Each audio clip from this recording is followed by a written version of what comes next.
Boa tarde a todos, caríssimos. Bem, primeiro quero parabenizar a brilhante iniciativa do PL Jovem, aqui na pessoa do presidente estadual, Luan Lennon. Também quero parabenizar o presidente municipal do PL Jovem, no caso, o PLJ, né? Que é justamente o Felipe Terra.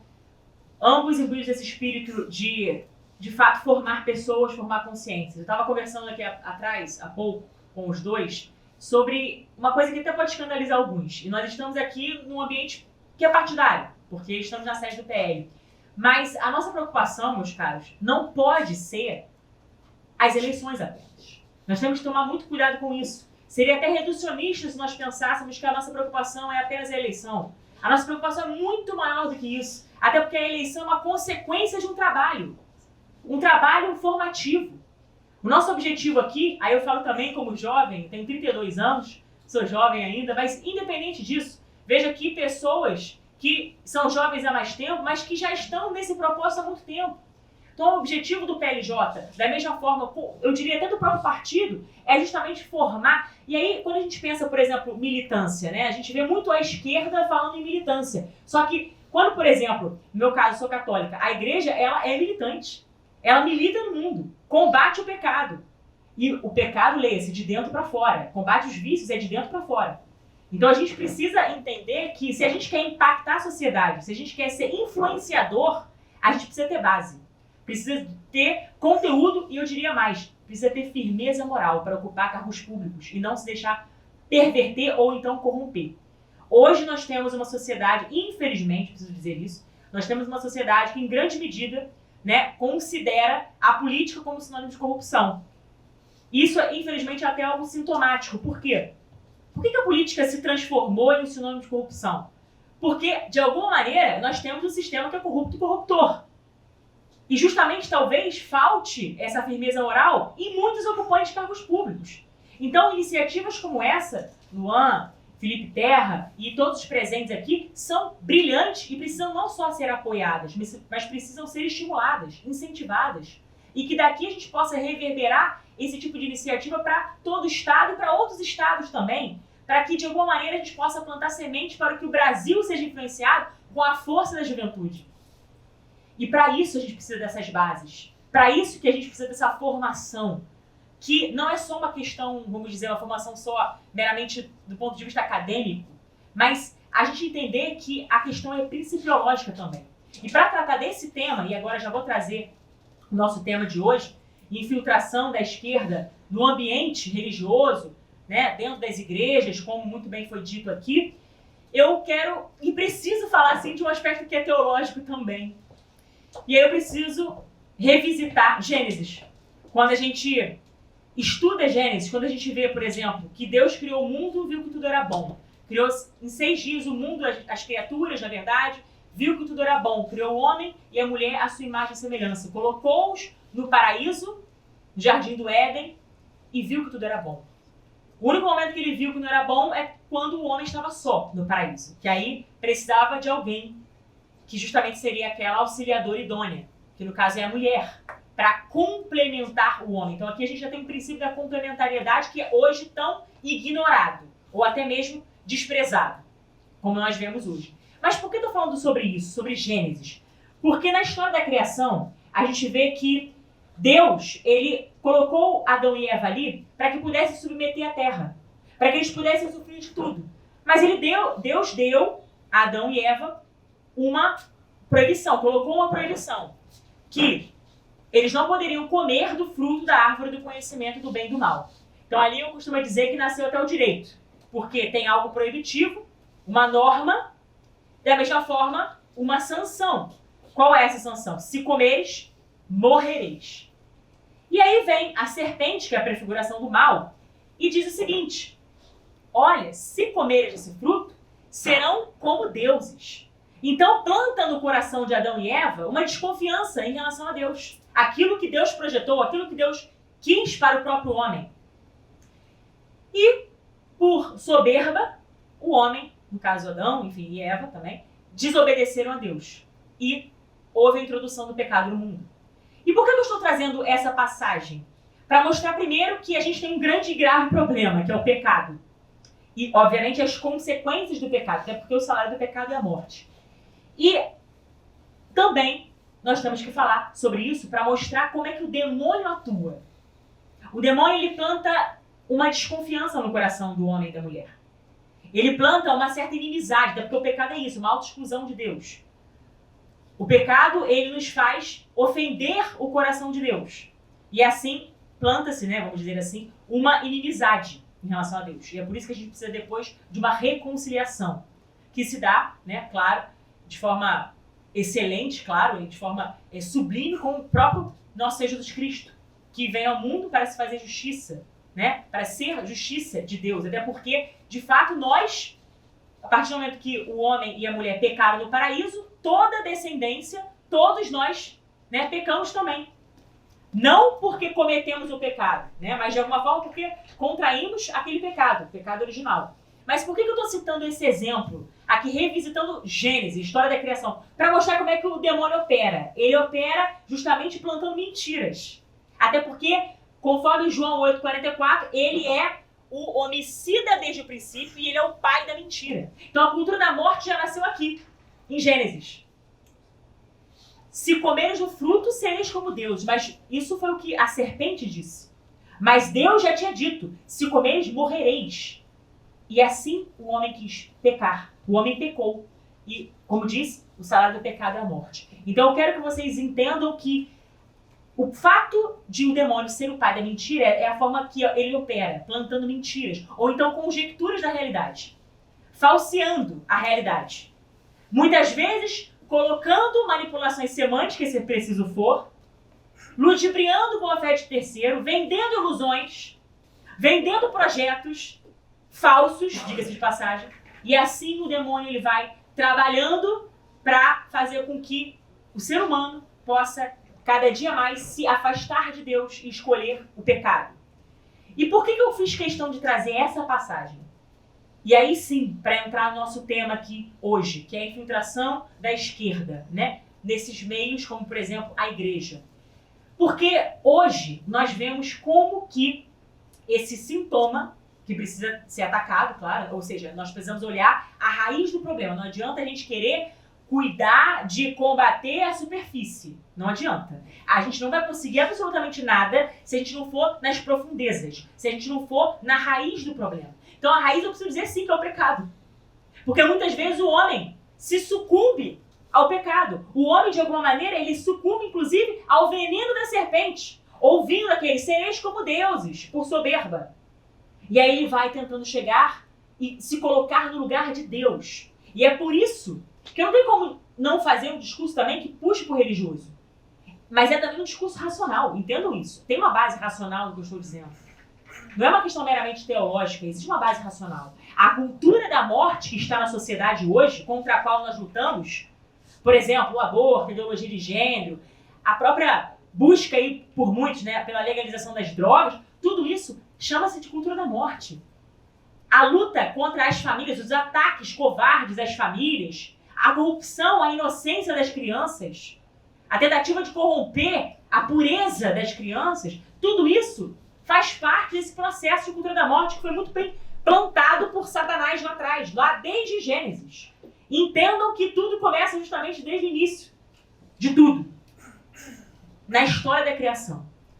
Então, nós precisamos observar os seus fenômenos nas suas raízes. Observar a raiz do problema, que é justamente o pecado do homem. E aí, para falar sobre a infiltração, a gente precisa entender como que, aí sim, a esquerda compreendeu, em grande medida, que era necessário entrar nos ambientes para, assim, trabalhar com várias formas de corrupção. E aqui eu não estou falando apenas de corrupção monetária. E aí é importante a gente lembrar que antes de ser uma corrupção monetária, por exemplo, genericamente falando, nós temos outros tipos de corrupção. A corrupção moral, a corrupção espiritual, a corrupção intelectual. São formas, são facetas da corrupção. Então, muitos se apegam à corrupção monetária. Por exemplo, o desvio de verba pública, que de fato precisa ser veementemente combatido. Mas há antes outras formas de corrupção que também precisam, eu diria, com a mesma veemência, também devem ser combatidas. Tem muita gente que não desvia verba pública, mas deseja o aborto. corrupção moral. Tem muitas pessoas que pervertem a ordem natural das coisas, que tentam implantar, com base nessas ideologias perversas, tentam implantar aquilo que é realmente um vilipêndio ao sagrado. É uma tentativa de profanar aquilo que é sagrado. Por exemplo, o que é sagrado? A família é sagrada. É uma instituição sagrada. O primeiro ministério criado por Deus foi a família. Primeiro projeto de Deus ali foi a família. Deus deu Eva para Adão e Adão para Eva. Ali nasceu a família. Então há uma sacralidade na família. Nós precisamos lembrar que a família não é uma reprodução de laboratório, não é nem fruto do imaginário humano, tampouco uma criação do poder constituinte. Seja originário, no caso o povo, seja o derivado, o Congresso, enfim, os parlamentares que se prestam ao papel de elaborar leis. Imagina, que pretensão que eu teria, né, de definir o que é a família. Tem gente que tenta fazer isso, de forma completamente equivocada, errônea, porque a família é algo que é uma instituição sagrada. Então, de fato, é um projeto de Deus, é o primeiro ministério que foi criado. Então nós precisamos entender essas questões fundamentais, até para que a gente possa lutar melhor com as armas corretas contra as ideologias que pervertem a sacralidade, seja da família, como, por exemplo, a da vida. Hoje a gente está diante de um iminente problema que é o aborto. A DPF 442 está aí, para ser pautada a qualquer momento na Suprema Corte, para ser julgada. E esta DPF, ela não quer apenas, como dizem aí, a legalização do aborto até 12 semanas de gestação. Quando a gente lê o conteúdo da DPF, a gente vê que o princípio já está relativizado. O princípio da dignidade humana que começa na concepção, ele já é relativizado. Então, na verdade, é a janela de oportunidade para implantar todo tipo de relativismo à vida. Então, aborto irrestrito, eutanásia, suicídio assistido, toda sorte de atrocidades encontrarão na DPF, por exemplo, uma janela de oportunidade. E é contra isso que nós temos que lutar, não só porque somos cristãos. Claro que o cristão, mais ainda, ele tem esse dever moral de lutar contra esses absurdos e, de fato, combater o bom combate. Mas é justamente porque somos seres racionais, entendendo que a gente pode puxar todo esse tipo de discussão para o eixo da racionalidade, que a gente consegue elementos para combater essas mazelas, combater justamente aquilo que, inclusive, é a consequência do próprio pecado, como dissemos no início. Mas, para focar no nosso tema sobre a infiltração, a esquerda entendeu que eles precisavam perverter o imaginário do jovem. Eles precisavam inocular um veneno no imaginário do jovem. Para quê? Para fazer com que o jovem queira ser, sim, um militante. Só que um militante na acepção errônea da palavra. Como eu falei, a própria Igreja Católica, por exemplo, ela tem uma comunhão ali, né? A igreja militante, a igreja padecente e a igreja triunfante. A igreja militante somos todos nós aqui. Nós militamos, estamos no mundo, lutando contra as mazelas e lutando, sim, contra o pecado, né? Contra essas consequências do próprio pecado. Somos, sim, igreja militante. Então, a palavra militância, ela foi pervertida pela esquerda, que é muito comum. O que a esquerda faz? Pega o que é bom e perverte, ou então subverte o sentido original das palavras. Da mesma forma, quando a gente pega, por exemplo, o binômio justiça social. De um modo geral, quando a gente pensa em justiça social, isso é algo ruim? Seria algo ruim? Seria algo, enfim, errado de se pensar ou de se defender? Não! O problema é que eles perverteram o conceito da palavra justiça social. Então, muito hoje, né, quando se fala de justiça social, já se tem aquela ideia esquerdista de instrumentalização da própria classe mais pobre. Mas o que quer a esquerda? A igreja quer implantar, na verdade, uma agenda que é a política ideológica. A esquerda trabalha inoculando esse tipo de veneno, por assim dizer, na mente dos jovens para fazer com que o imaginário do jovem ele seja absolutamente contaminado. E aí eles vão implantando todas essas ideologias. Ideologias essas atentatórias à sacralidade, como nós estávamos falando. Por isso que eu usei a expressão de profanação do sagrado. Tudo aquilo que é sagrado, eles vão lá e querem perverter. Ou, como disse, subverter a ordem natural das coisas. É assim que eles trabalham. Só que antes, eles estavam fazendo isso mais voltado na cultura.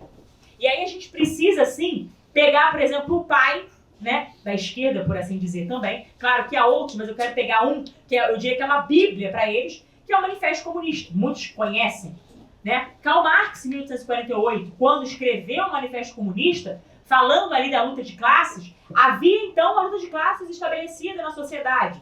O patrão versus o empregado. O empregado, por exemplo, que vendia sua força de trabalho. E a burguesia, por outro lado, detentora do capital, dona dos meios de produção. Então havia uma litigância, segundo Marx, na ótica marxista, eles tinham que acabar com isso. E aí, pelo materialismo histórico, né, pela dialética marxista, eles começaram a dizer o quê? Que tinha que haver o quê? Uma ditadura do proletariado, para depois, por esse meio, utilizando-se como meio a ditadura, eles deveriam então chegar numa, entre aspas, justiça social. Olha o tema que está sendo pervertido aí. Justiça, que é algo bom.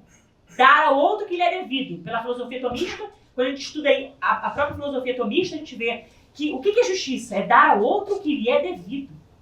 Justiça é um princípio bom, só que foi sequestrado pela esquerda.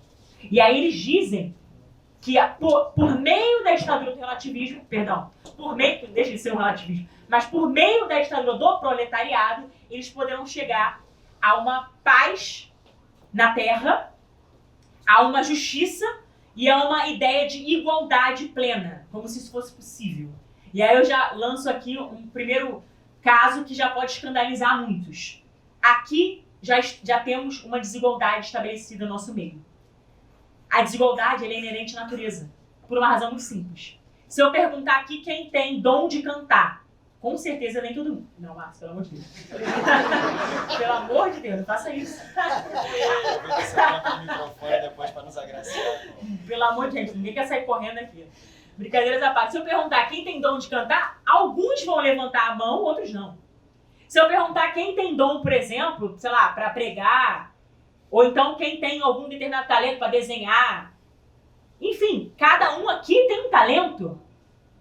Cada um aqui tem um dom. Então aqui já temos uma pluralidade de talentos e já partimos do pressuposto da desigualdade. Ou seja, a desigualdade está inerente à natureza. Não adianta ter aquela falsa ideia de que a gente vai equalizar tudo. Ah, vamos colocar uma igualdade plena. Isso não existe. Isso não existe. Isso aí é uma tentativa torpe, eu diria, de pregar uma coisa que é impossível chegar. Uma coisa é lutar por igualdade de direitos. Tudo bem, podemos conceber dessa forma. A luta por igualdade de direitos, direitos iguais, tudo bem. Agora, a outra bem diferente é pregar uma igualdade que não existe. Que é o que eles fazem. Só que no âmbito cultural, o que Marx fez? Ou melhor, os discípulos de Marx, né? Porque também não foi só com Marx, mas com seus discípulos, aquele que ele fez, ele, naturalmente, ao longo da história, ele fez seus discípulos.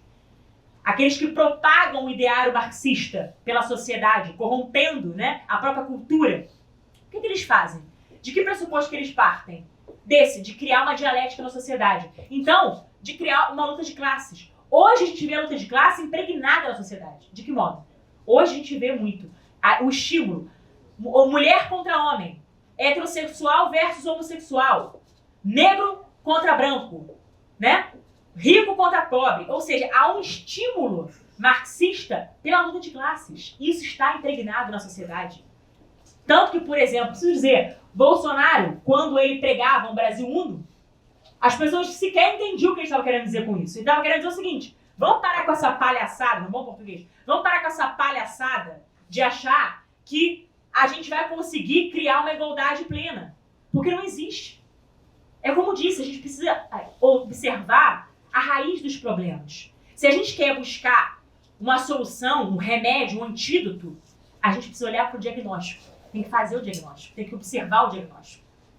Eu não posso, por exemplo, curar um câncer, com todo respeito que eu vou dizer, eu não posso curar um câncer tomando Tilenol.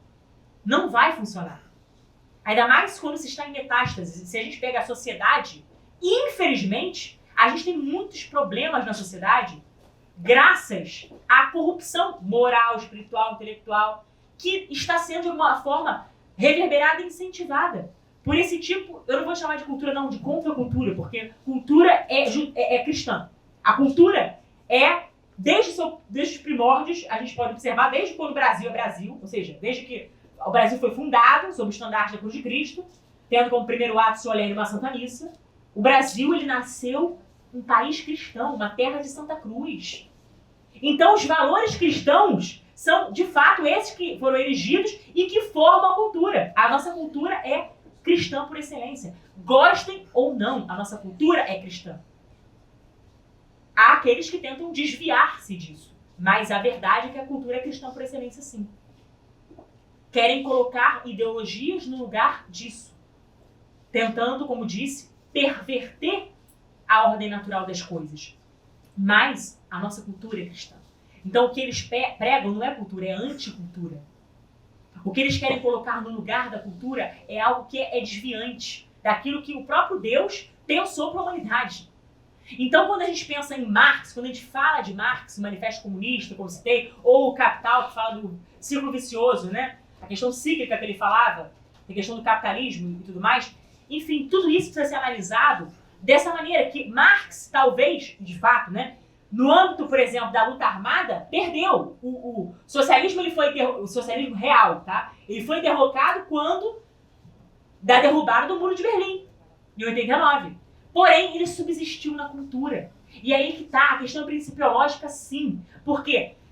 Por exemplo, quando houve o regime militar, aquela preocupação, por exemplo, né, em conter, em acabar com as guerrilhas, etc. e tal, a questão armada, eu ouso dizer que muitos não se preocuparam com a questão cultural. Que eu preciso dizer também, que isso chama a atenção, que pode ter um potencial lesivo, danoso, até maior. E por quê? Justamente por isso, porque está se ferindo uma cultura que é cristã, por excelência. Então, a ideia, o ideário marxista, ele subsistiu na cultura. É por isso que Gramsci também é muito utilizado. Quando a gente fala de gramscismo, ele entendeu que não adiantava nada ocupar, por exemplo, sei lá, os quartéis, reproduzindo Gramsci, tá? Ocupar os quartéis, que tinham que ocupar o quê? As escolas, as universidades, para formar aí o que eles chamam de militantes. Formar uma militância capaz de fazer o quê? Fazer exatamente aquilo que o Marx já tinha colocado lá atrás, a revolução. O que eles querem é a revolução, por isso que a gente fala de processo revolucionário. Eu vou chegar no tema das igrejas, mas eu estou fazendo uma pequena retrospectiva histórica, o tema é muito extenso. A gente poderia aqui fazer uma vigília, que o Márcio adora, né? A gente poderia aqui ficar horas e horas falando, mas eu estou tentando, de forma bem sintética, fazer uma reprodução, ou melhor, uma retrospectiva histórica para chegar no tema das igrejas. Assim foi feito na cultura. Eles começaram a ocupar silenciosamente, eu preciso dizer, no início, silenciosamente, tudo que muitas vezes a direita falha, porque muitas vezes as pessoas vão para as redes sociais. Desculpa, aqui eu não estou para agradar ninguém, tá? Que fique claro, com todo respeito, eu não estou aqui para agradar ninguém, tampouco para falar o que vocês querem ouvir. Nem o que eu mesma quero falar ou quero ouvir. Eu estou para falar uma questão que a gente percebe que precisa ser falada até para que a gente busque de fato uma solução. Se a gente ficar só de guerrilha na rede social, se a gente ficar só se debatendo ali, se discutindo entre si, um contra o outro, de fato, na rede social, a gente vai estar fazendo um favor ao inimigo. Tudo que o demônio quer, tudo que a esquerda quer, tudo que essa galera quer, é o quê? É que a gente se divida. O exército dividido serve a quem? Facilita-se, né, a conquista. Mas que conquista? Para quem? Para o outro lado, não é pra gente. Pra gente, a gente precisa pregar o quê? A unidade, sim. Temos pessoas diferentes aqui, mas pessoas que, se estiverem imbuídas do mesmo espírito, de lutar contra esse processo revolucionário, pronto.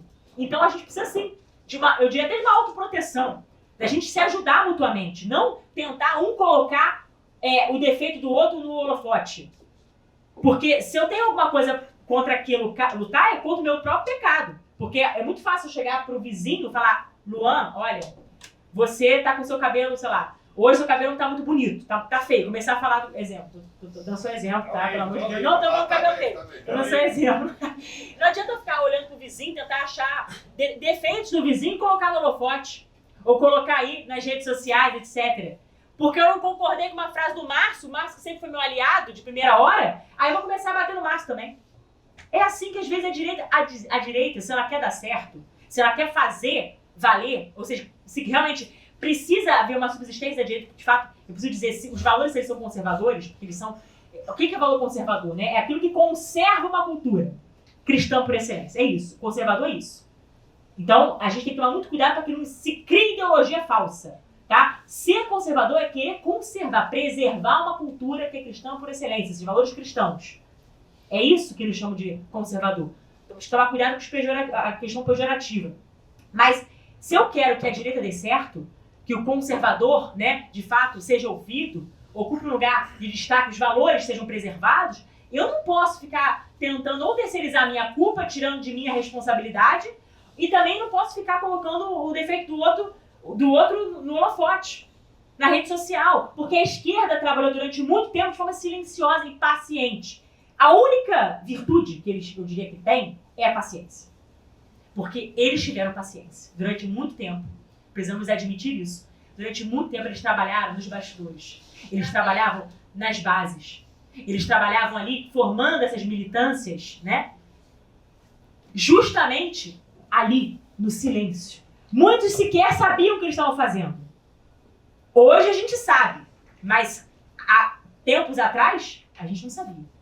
A gente achava que estava tudo bem. Por isso que muitos dizem que a direita durante um tempo dormiu. Porque não percebeu o que estava acontecendo. Vamos falar a verdade, minha gente.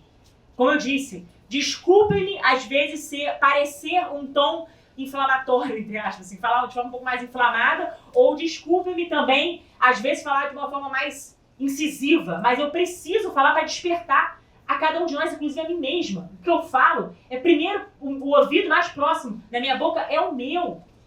Então eu falo para mim. Se eu quero mudar alguma coisa na sociedade, eu tenho que buscar em mim a mudança primeiro. Eu tenho que buscar trabalhar de dentro para fora, não é de fora para dentro. Então a gente precisa acordar enquanto há tempo. Eles fizeram isso lá atrás. Eles trabalharam nas bases ali, buscando entrar, por exemplo, nas universidades, nas escolas, com esse ideário marxista e também de alguma forma gramscista. A escola de Frankfurt, depois, talvez o Marx fale com mais propriedade, tem até um livro que é muito importante, justamente, que é até muito falado, né, que fala como que essa nova esquerda, ela tem um modus operandi. É fundamental a gente ler esse livro, porque mostra como que a mentalidade revolucionária ela foi se ocupando da sociedade. Só que aí o que aconteceu? Aconteceu que, na cultura, de alguma maneira, eles foram se impregnando essas ideologias, produzindo, com base no relativismo, aquilo que eles diziam ser a verdade. Ou seja, é relativismo mesmo, porque se a verdade é relativa, pronto, não existe verdade. Nós sabemos que existe verdade, a verdade é uma pessoa, nós sabemos. Só que eles criam, entre aspas, eles produzem, eles fabricam, entre aspas, a verdade deles. Portanto, a base é relativista. O relativismo moral está na sociedade. É um relativismo moral, um relativismo espiritual, e o relativismo ele vai sendo cada vez mais propagado. Por isso que o Papa Bento XVI, por exemplo, dizia que nós viveríamos sob a égide de uma ditadura do relativismo. E é exatamente isso. Uma ditadura do politicamente correto. A gente tem que pensar 20 vezes antes de falar, porque senão pode ser preso, senão pode receber uma retaliação, uma perseguição. Mas eu preciso chamar a atenção também que o caminho natural do cristão é o caminho de martírio. Não é um caminho que busca no sentido de que, eu quero ser martirizado. Não, isso aí é soberba. Isso é soberba. O martírio, naturalmente, se nós tivermos que passar pelo martírio, que eu espero que não chegue a esse ponto, mas se tivermos que passar por um martírio, sei lá, de sangue, cruento, né? Que Deus nos conceda uma graça especial para que a gente possa passar por ele. Porque a gente também tem que tomar muito cuidado, porque a prudência nos manda discernir a nossa ação, as nossas ações. A reta razão, né? A gente tem que tomar cuidado para também não dar motivos à toa, sem necessidade, para que nos persigam, ou seja, para que as pessoas possam nos perseguir, né? Então, é uma linha tênue aí que a gente tem que tomar cuidado. Mas a esquerda percebeu isso, que estava dando certo com a propagação dessas ideologias nas bases, de forma silenciosa e paciente, cuidando ali, né, da cultura e também se infiltrando nesses meios, principalmente os acadêmicos. Só que eles tentaram, por muito tempo, destruir a igreja, de fora para dentro. Só que não estava dando certo. Eles não estavam conseguindo destruir a igreja de fora para dentro. Eles precisaram, por meio da mentira, né, e também da forma de colocar ilusão na mente das pessoas para ludibriar a boa-fé de terceiros, o que eles começaram a fazer? Eles começaram a entrar na igreja para tentar implodir a igreja de dentro. E é por isso que, por exemplo, na Igreja Católica nós temos uma heresia que chama-se Teologia da Libertação, que é um dogma do marxismo cultural. A Teologia da Libertação, que é a imanentização da fé. Simplesmente o que se quer? Acabar com o transcendente, porque o transcendente, praticamente o Estado se torna Deus. Instrumentalizam pessoas e grupos, como por exemplo, eles instrumentalizam o pobre, dizem lutar pelos pobres. Mas, na verdade, eles usam o pobre como uma opção exclusiva e não preferencial, como diz a doutrina social. Eles querem usar um exclusivismo. E aí eles pervertem o próprio evangelho. Quando a gente lê, por exemplo, o Novo Testamento, lá nos evangelhos, a gente vê que Cristo, que é caminho, verdade e vida, a gente vê que Cristo, ele de fato, ele já dizia que no mundo haveria aflições. Aqui, ele falou, olha, no mundo tereis aflições, mas coragem, eu venci o mundo. Então, olha só, não adianta vocês quererem pregar um paraíso na terra, porque ele não existe. Uma igualdade inimaginável, não adianta. Não adianta dizer que aqui vai ter paz social eterna, perene. Não, isso no céu só. Por isso, coragem, olha o transcendente aí. Eu venci o mundo. Existe vida eterna. E o que é fazer a teologia da libertação? Eles imanentizam a fé porque eles negam o próprio transcendente. Como disse, para que Deus então? É um dogma do marxismo cultural porque eles transferem para o Estado aquilo que seria um atributo, por exemplo, de Deus. Então, eles se infiltraram nos meios religiosos. Aqui eu estou usando como base, por exemplo, a Igreja Católica, né? A heresia, que é uma deturpação da fé. Eles pegam a parte essencial da fé e pervertem. Isso é heresia. Como fazem, né? Tentando implodir a igreja, destruir a igreja de dentro, porque perceberam que de fora para dentro não iam conseguir, não iam triunfar. Da mesma maneira, se a gente pegar os meios evangélicos, a teologia da missão integral, que está para a teologia da libertação, né? Está para a Igreja Católica, como a teologia da missão integral está para a Igreja Evangélica. E começaram a tentar plantar ali esses venenos, essas sementes, ou melhor, essas ervas daninhas, para tentar tirar a ideia do sagrado. Excluir Deus. É isso que eles querem. E aí, infelizmente, hoje a gente percebe nitidamente que muitos estão com uma fé ou baseada no sentimentalismo, que qualquer vento, tempestade faz a pessoa sair da igreja. Ah, eu vou sair da igreja. Por quê? Porque eu não gostei do culto, não gostei da missa, não gostei do que o padre disse, não gostei do que o pastor disse. É assim. As pessoas estão tão sentimentalistas que a cultura do mimimi é tão grande, mas tão grande, que qualquer motivozinho é suficiente, é a justificativa que encontram para simplesmente, deixar a igreja, sair da igreja. Por quê? Graças a essa cultura do relativismo, graças a essa mentalidade revolucionária que se infiltrou, sim, no ambiente religioso. E que, de alguma forma, está tentando se enraizar nesses ambientes religiosos para afastar as pessoas de Deus.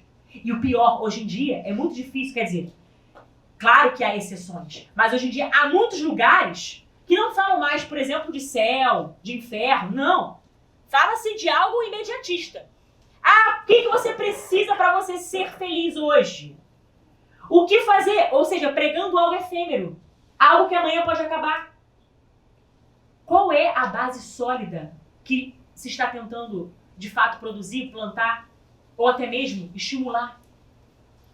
Onde está o transcendente? E aí eu vou encerrar, porque, de novo, não quero que se torne uma vigília, e o Márcio vai fazer esse papel depois muito bem, mas eu quero chamar a atenção.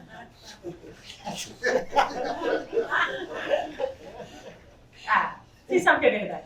Bom, mas eu já vou praticamente encerrando a minha pequena exposição. Assim, vocês me desculpem, né? Como disse, pela minha forma de falar, mas eu acho que se a gente começar, não gostei porque achei muito agressivo, não gostei porque falou de uma forma incisiva demais. Se a gente ficar nesse tipo de mimimi, a gente não vai resolver o problema do nosso Brasil. Não vai. A gente não vai achar a solução, nem para a direita, muito menos para o cristianismo. O cristianismo ele foi banhado com o sangue de muitos mártires, de muitos santos que nos antecederam. Quantas pessoas passaram pelo martírio cruento, ou seja, preço de sangue, fizeram história, que são exemplos para nós. Para nós católicos, nós chamamos santos. Eu sei que para muitos evangélicos chamam de heróis da fé, mas não deixam de ser heróis mesmo. Os santos não deixam de ser heróis. De fato são. Nos mostraram virtudes, valores.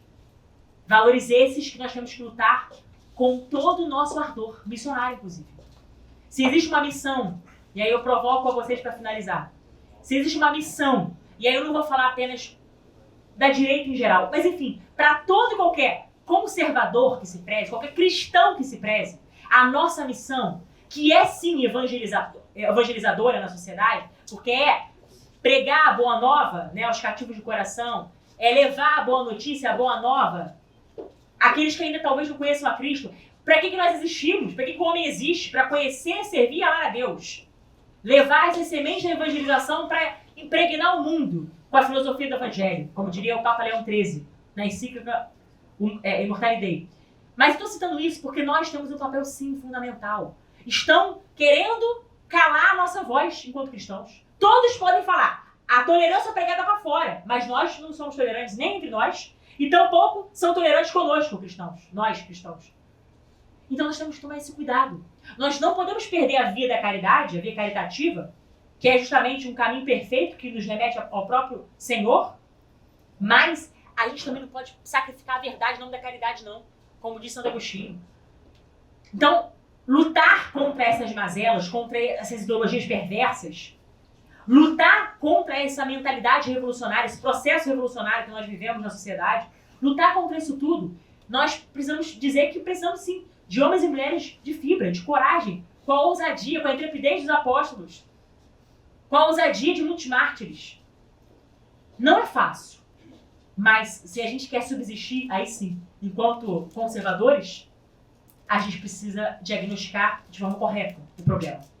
A gente não pode nem tapar o sol com a peneira, nem colocar um esparadrapo numa ferida que é purulenta, nem achar que a gente vai encontrar formas pueris de resolver esse problema. Nós precisamos de pessoas, sim, verdadeiros guerreiros em favor da vida, da família e dos valores. Nós precisamos, sim, entender que para lutar contra essa infiltração que se ocupou das universidades, das escolas e hoje das igrejas, significa lutar contra toda forma de relativismo. A nossa crise, e aí eu encerro de fato, a nossa crise hoje, a maior delas, não é crise cultural, crise econômica. Eu diria que não é nem só a crise moral, que já é grande por demais, mas é até uma crise de fé. As pessoas estão pregando muito uma fé triunfalista, do pare de sofrer, como se a nossa identidade enquanto cristão não fosse a cruz. Depois da cruz tem a ressurreição, mas a identidade do cristão é a cruz. Para chegar na ressurreição a gente passa pela cruz. Aqui tem peleja, sim. Aqui tem luta. Aqui tem combate, sim. Não nos é, vamos dizer assim, pedido a vitória. Até porque, de fato, nós não temos como garantir a vitória. A vitória pertence a Deus. Mas nos é pedido a luta de forma irrepreensível. Então nós temos que combater o bom combate. Combater o bom combate. Nós nascemos para isso, para combater o bom combate. A vitória pertence a Deus. E é justamente ela que nós vamos buscar. Mas entendendo que, passando pela peleja, que a gente possa então buscar extrair os frutos positivos, os frutos até mesmo espirituais, para que a gente possa impactar a sociedade com aquilo que verdadeiramente importa. Então tomemos cuidado com os relativismos, tomemos cuidado com essa ideia que muitos tentam empregar, né? De que, não, aqui a gente vai conseguir resolver todos os problemas. Nós não conseguiremos. Mas precisamos batalhar. Nós precisamos, sim, de pessoas dispostas a enfrentar essa luta. E aí sim, com certeza, com uma base bem formada, com a formação das consciências, sobretudo a consciência cristã, assim a gente pode impactar a sociedade. Assim a gente pode influenciar as gerações. Assim, inclusive, a eleição vai ser uma consequência. Por isso que eu falei no início que o nosso objetivo não tem que ser necessariamente a eleição. A eleição é a consequência de um trabalho. Um trabalho que é feito na base.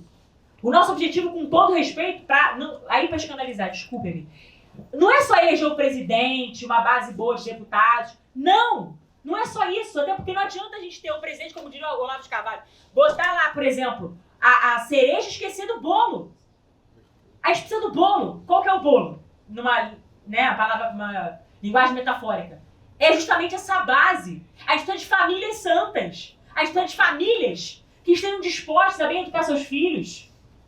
A gente precisa de famílias que estejam realmente entendendo os problemas contra os quais nós lutamos, para realmente a gente tentar fazer com que da família surja uma sociedade mais virtuosa. Mas primeiro buscamos o exercício das virtudes na família. É assim que a gente vai trabalhar contra a infiltração da esquerda em qualquer ambiente. E aqui eu encerro agradecendo imensamente a paciência dos senhores. Falei que a paciência é uma virtude, né? Mas vamos precisar de muita paciência.